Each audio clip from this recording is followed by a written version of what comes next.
Hello, this is Deaf Scotland's monthly message, and I'm pleased to say that Christmas is coming up, and I hope everybody gets a bit of a holiday. I know there's been lots of speculation about what the restrictions and requirements will be, but I hope people can enjoy the festive period as much as possible. Deaf Scotland plans to close for at least 2 weeks over Christmas and the New Year, but there will be administrative support and emails will be monitored occasionally. So if there are any issues, we will get back to people within a day or two. I'm hoping that people understand that we've had a very difficult year and that there's some good news coming through with the vaccine and the learning from managing the coronavirus is helping people to start to live life differently. Please do the best you can to stick to the rules and keep your contacts and your travelling and your need to do things to a minimum to keep sticking with the rules and to try and keep the virus at bay. It's not always about yourself and your own immediate family. Passing the virus on to other people has consequences, but we know that it has consequences for us too. It's important that we try to see people when we can to maintain good mental health and well-being, and it's nice to see that there's a bit of movement now with people being able to visit others in care homes and their family and loved ones can get together on occasion. I'd like to say something today about our learning from the coronavirus and our work in the new year. We'll be starting to work on another updated report. And we've learned so far that people affected by deafness have got particular difficulties because the mitigating actions create terrific communication barriers. And people are often having to communicate between screens, social distancing, and masks.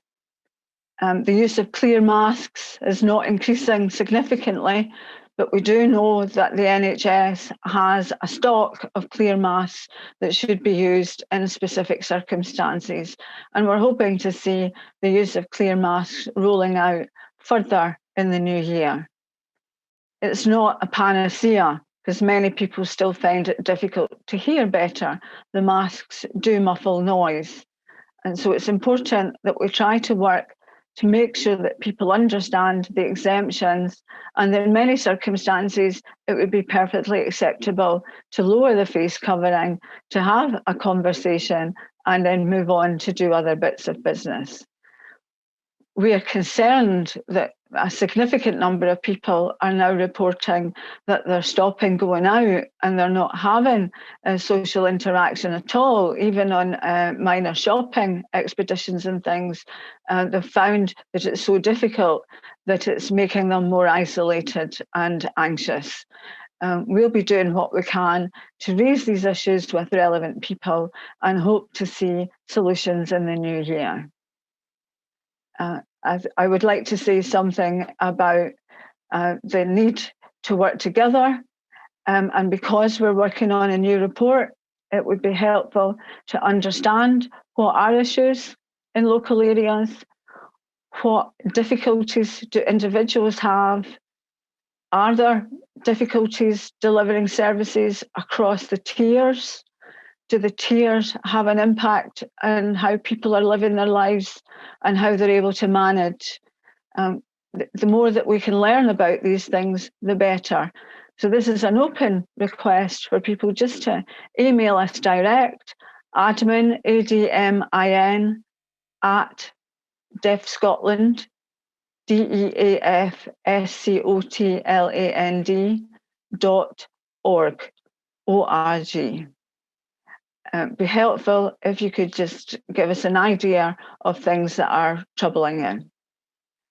It would also be helpful at this point in the year to know more about things that are good. Any ideas, any hints or tips or tricks that you have learned that make communication easier, whether that be through digital means, direct in circumstances in retail and in communication-led environments, and anything that makes a difference that we can share with our public sector partners.